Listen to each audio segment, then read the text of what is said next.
Bienvenidos a Educación, el lugar donde la educación y la acción se unen para lograr un mejor país.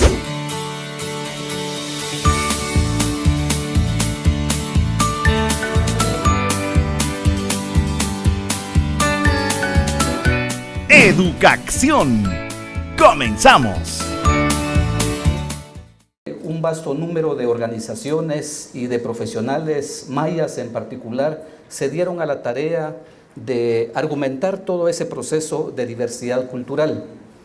Fui parte de ese proceso y en esa búsqueda conceptual y teórica me encontré con un científico soviético, el doctor Alexander Oparin, que decía que para entender el cosmos, entender la naturaleza, el universo, había que empezar por entender una célula unicelular. Es decir, entendiendo la célula unicelular podríamos entender el universo. Conceptos bastante aparentemente opuestos. Sin embargo, en el concepto de la complejidad y del holismo son exactamente lo mismo.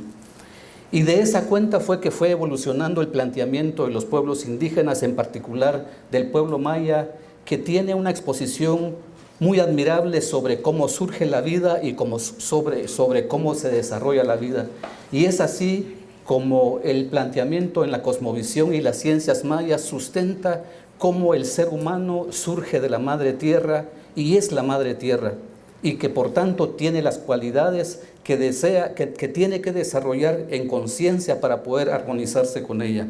Si alcanzamos el paradigma holístico, el paradigma de la complejidad en la educación, seguro que vamos a tener muchos impactos en la política, en la economía, en la organización social, en la organización institucional. Y es por eso que en esta ocasión el Ministerio de Educación, a través del Viceministerio de Educación Bilingüe e Intercultural y la DIGEVI, nos honramos con tener al doctor Carlos Maldonado, colombiano, filósofo colombiano de una trayectoria muy amplia, y lo hemos invitado a través de la coordinación del doctor Asmitia, director del programa del doctorado en educación en Guatemala, porque sabemos que los aportes que nos puede dar son muy importantes para alcanzar esta reforma educativa por la cual venimos trabajando ya hace muchos años. Educación. Esta es una de esas actividades que hemos coordinado con el doctor Óscar Asmitia, en donde compartimos con profesionales de alto nivel que han estado estudiando e investigando temas tan importantes como los que hoy vamos a hablar. El tema del holismo, del respeto a la diferencia, el tema de la ciencia y el humanismo, etcétera. Hay tantos aspectos en una visión diferente, en un paradigma diferente, que es muy bueno que el sector de educación reflexione en torno de ello. De manera que, sin más, repito mi agradecimiento al doctor Maldonado por estar hoy acá con nosotros, por compartir esa experiencia y ese cúmulo de aprendizajes. Hemos visto y tendrán ustedes la oportunidad de conocer algo del currículum del doctor, muchos artículos científicos sobre temas diferentes relacionados con los aspectos que he mencionado, que seguramente serán muy interesantes para la reflexión. Educación. Lo que quiero proponerte es, si cabe la metáfora, el marco o unas bases para lo que a ti y a mí nos interesa, que es interculturalidad. Esa es una manera de llamarlo, que es diálogo de civilizaciones, o pensar la vida, que es mi principal preocupación. Para eso he desarrollado un pequeño modelo que no existe en el mundo, que se llama de biodesarrollo. Cuando leemos biodesarrollo, hay que tener en cuenta, por favor, lo siguiente. Me interesa pensar una alternativa al desarrollo, una alternativa al modelo imperante allá afuera, que, no debo usar malas expresiones, se funda en cosas como competitividad y otro tipo de cosas semejantes. Cuando escuchamos biodesarrollo o cuando leemos biodesarrollo, la idea no es difícil. Desarrollo funge como un sufijo que pivota en torno al núcleo que es el bios. Y entonces una alternativa al desarrollo sería un desarrollo en función de la vida, ¿cierto? No en función del crecimiento del mercado, no en función de la institucionalidad, no en función del fortalecimiento del Estado y cosas por el estilo, también, pero además y fundamentalmente, ¿cómo se llama? Afirmar, gratificar, exaltar al máximo en todos los sentidos de las palabras la vida. Y entonces algunos de los temas que tendríamos serían más o menos cosas como estas. El marco general es entonces el diálogo con la economía. Dicho en términos filosóficos, la economía es la ciencia, y esto no es nuevo para ninguno de nosotros, que se ocupa de las relaciones medios-fin. Es decir, supuesto un fin, ¿cuáles son los medios para alcanzarlo? Esa sería una aproximación muy elemental de lo que sería la economía, con el reconocimiento explícito, y esto es un truismo absolutamente para todos nosotros, que hay una profunda crisis allá afuera. Mala broma. ¿Por qué acepté la amable invitación de Oscar hoy? Porque no estamos en febrero. Porque en febrero las mejores mentes del mundo, intelectuales, académicos, políticos, militares, científicos, tecnólogos, etcétera, están reunidos en Davos. Y la preocupación en Davos es una sola. ¿Cómo fue que entramos en esta crisis? Y peor aún, ¿cómo podemos hacer para salir de esta crisis? Chisme. Nadie, ellos que se reúnen, nosotros que nos reunimos en Davos, tienen, como dicen los españoles, la más puñetera idea de cómo salir de la crisis. Y entonces, el tema que nos interesa es muy sensible. ¿Por qué? Porque una crisis económica, por ejemplo, una mala gestión política, por ejemplo, se traducen en el sufrimiento de la gente. Y eso no lo podemos admitir. No es el tema de la crisis, del cierre de empresas, no es el tema del manejo de la inflación o la deflación, o cosas por el estilo, sino es el sufrimiento humano. Una mala política económica, una mala política administrativa se traduce en gente que sufre, gente que no tiene posibilidades de desarrollo y cosas por el estilo. Bien, para los que no somos economistas, la idea es muy elemental. ¿Qué es la economía? Es lo que tienes en el extremo derecho de la pantalla. La economía es macro, micro, finanzas y comercio. Y se acabó esto. El resto son materias de relleno, ¿cierto? Con una idea que no es difícil. Y es que en los países nuestros, hoy en día, macro es un tema que se ha perdido mucho. Hoy la economía, me guste o no me guste, es micro. Y la microeconomía es básicamente la conjunción entre psicología y matemáticas. Un muy refinado aparato matemático para pensar básicamente fenómenos. Pero el tema de base, Estado, economía, el tema de base, sociedad, producción, etcétera, de esto, digamos, ha pasado a ocupar lugares secundarios por diversas razones. Y entonces, hoy, aquí y en Cafarnaúm, lo que existe son básicamente 4 cosas. El orden no importa. El modelo clásico, el modelo neoclásico, no hago juicios de valor sobre eso.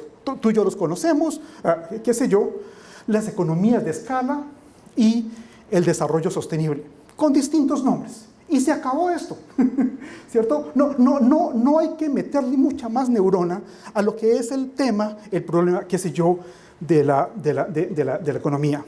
La dificultad es que los 4 modelos, algunos preferimos el modelo clásico, otros somos partidarios del modelo neoclásico, otros más estamos tratando por economías de escala y cosas por el estilo. Podría mencionar, por ejemplo, la obra de Max Neff, es un ejemplo.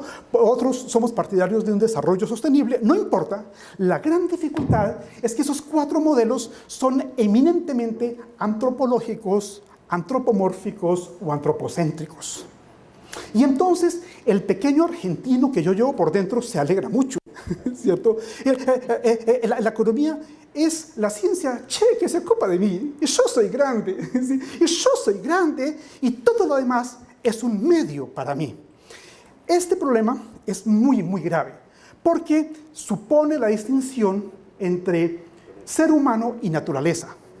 Y en ese modelo, esto no es inteligente lo que estoy diciendo, la naturaleza está hecha para mi beneficio. Primera nota de pie de página. Y entonces nos introducen palabras horrorosas que no deberíamos emplear en un auditorio decente, como recursos naturales o peor aún, recursos humanos. Como si fuera un recurso para mí, para mis intereses, para mi beneficio y cosas por el estilo. Educación. El holismo dice que los sistemas y sus propiedades deben ser analizados en su conjunto y no solo a través de sus partes.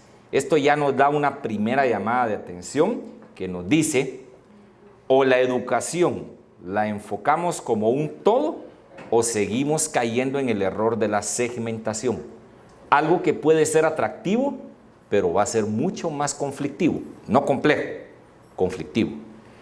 Luego, el viceministro nos hace una llamada de atención diciéndonos y hablándonos sobre los infinitos. Como alguien dice que a través de una célula podemos llegar a entender el universo. Por supuesto, el mejor laboratorio que podemos tener para entender el universo es la célula viviente más grande que tenemos, que es el planeta Tierra. Es nuestro laboratorio único para suponer lo que pasa allá afuera a millones de años luz.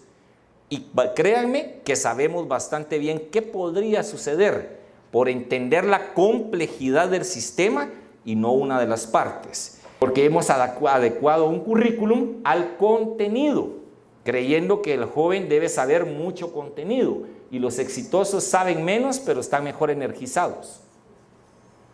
Y los exitosos saben poco, pero lo que saben lo saben bien. Jobs no era genial desde el punto de vista académico. Jobs era genial desde el punto de vista enérgico, cómo él energizaba su virtud en algo que cambió al mundo. La noción de los teléfonos inteligentes, bueno, los inteligentes somos nosotros, el teléfono no tanto, la cambió él, pero no vayan a creer que porque sabía mucho. La noción de Bill Gates de hacer un software tan amigable con nosotros era porque tomó elementos que de la complejidad desperdiciamos. ¿A quién se le había ocurrido preguntar cada vez que va a insertar una tabla en Word, cuántas filas y cuántas columnas requiere? A nadie. Lotus era poderosísimo, pero no lo hacía. Y entonces desperdiciábamos espacio, desperdiciábamos energía. Son cosas que tenemos que ir entendiendo, pero que tenemos que ir aterrizando educativamente. ¿Quieren llamarse locos? Sigan haciendo las mismas cosas, esperando resultados distintos. Simple y sencillo. Pero no le hemos hecho caso. De Albert Einstein solo se nos quedó una ecuación que la mayoría de la gente no entiende de dónde sale, ¿verdad? Pero se nos quedó es igual a mc cuadrado. Y se acabó. Detrás de él había un reflejo de ciencia pura con complejidad neta, que trató de cambiar al mundo y no le alcanzó el tiempo. El rollo es entender holísticamente nuestro panorama diverso para potenciarlo, no para segmentarlo, para eficientarlo, pero no para dar la lista de las partes que lo componen, para que funcione y no para que sea disfuncional. Educación. En un momento regresamos con Educación, el lugar donde la educación y la acción se unen para lograr un mejor país. La educación siempre te lleva a la acción. Iniciamos con el repaso.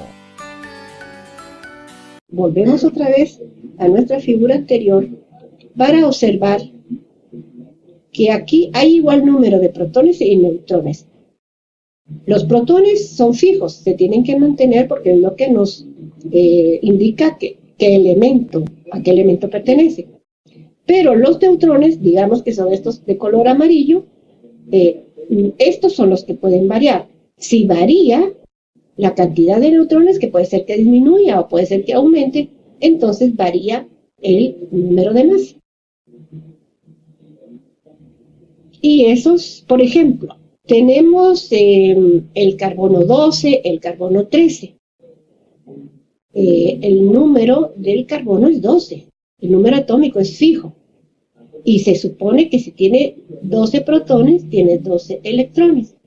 Pero si cambia el número de electrones, de neutrones, podremos decir que el carbono puede decirse que tiene, hay un carbono 13 o un carbono 14. Es decir, que puede cambiar el número de masa.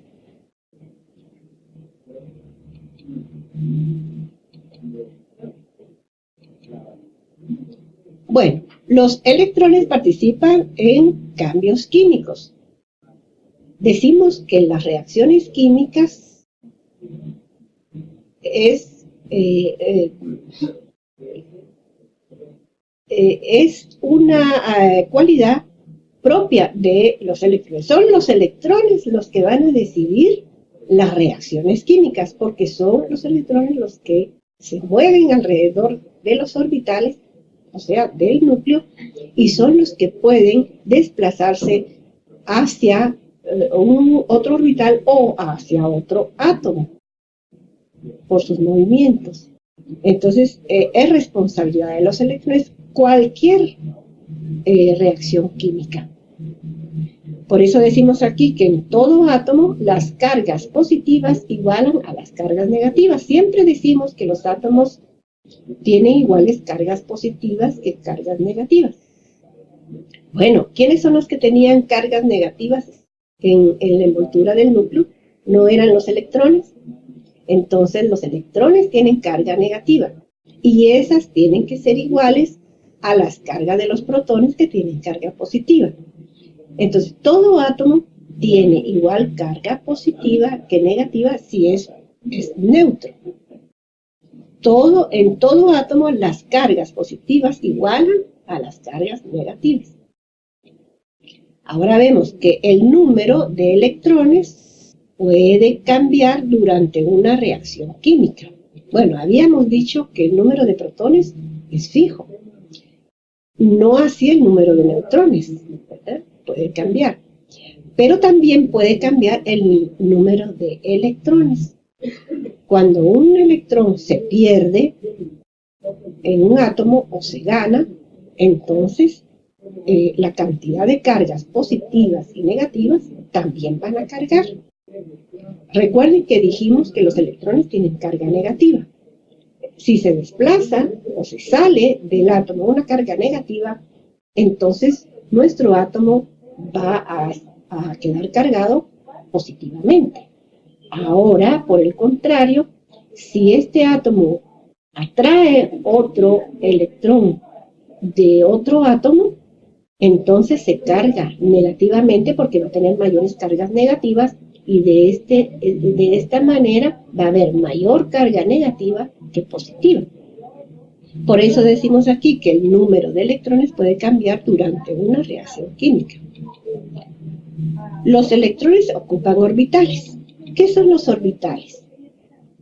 Bueno, los orbitales son movimientos que realizan los electrones alrededor del núcleo, pero ellos lo hacen a diferentes distancias, de manera que hay unos que giran más cerca del núcleo y otros que giran más lejos. Pero cada orbital va a generar cierta energía y esto recibe el nombre de niveles de energía, es decir, que los electrones circulan en orbitales a diferentes distancias llamadas niveles de energía. La energía de un electrón depende del orbital que ocupa.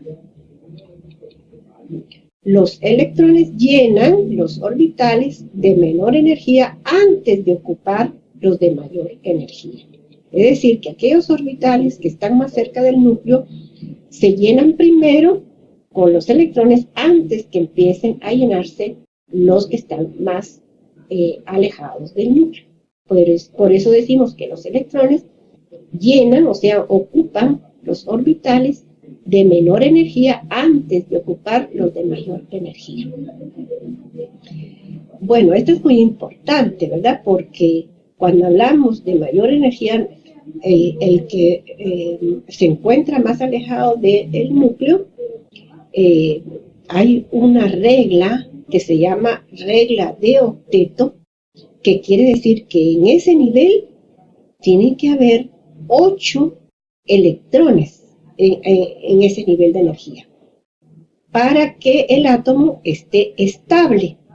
Si le falta alguno o le sobra alguno, entonces está la tendencia de cederlo o ganarlo, de manera de sentirse estable igual que los gases nobles. Los gases nobles son gases, o sea, elementos que tienen 8 electrones en su último nivel y por lo tanto decimos que son estables, según la regla del octeto. Observemos acá algunas otras características. Podría decirse que un átomo está estable cuando tiene 2 electrones en su último nivel y 8 en su último nivel. El primer nivel, el que está más cerca del núcleo, no puede tener más de 2 electrones. O sea que el primer nivel es ocupado por 2 electrones. Y el último, para que esté estable, para que, igual que los gases nobles, debe tener 8 electrones en el último nivel de energía. Pero habíamos dicho que cada nivel solo puede tener 2. ¿Cómo puede entonces tener 8 electrones en su último nivel?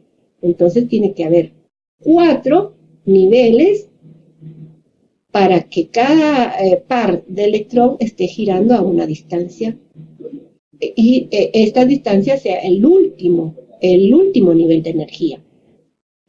Un átomo se ioniza cuando gana o pierde electrones para lograr su estabilidad. Acuérdense que dijimos que la estabilidad va a depender de que tenga 8 electrones en su último nivel, convirtiéndose en catión o en anión. Lo que nos quiere decir esta parte es que si el átomo, para sentirse estable, pierde un electrón, se va a ionizar y se va a convertir en catión. Pero si por el contrario, para lograr su estabilidad, gana un electrón, entonces se va a convertir en anión. Los átomos se ionizan. Si pierden, se forma catión. Si ganan, se forma anión. Pero, ¿será que puede perder o puede ganar electrones un átomo? Claro que sí.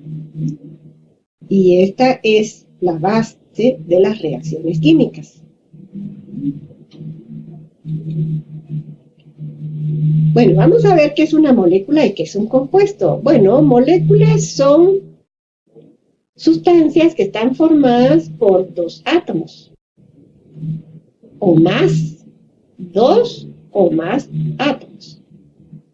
Una molécula de dióxido de carbono, por ejemplo, está formada por carbono y por oxígeno.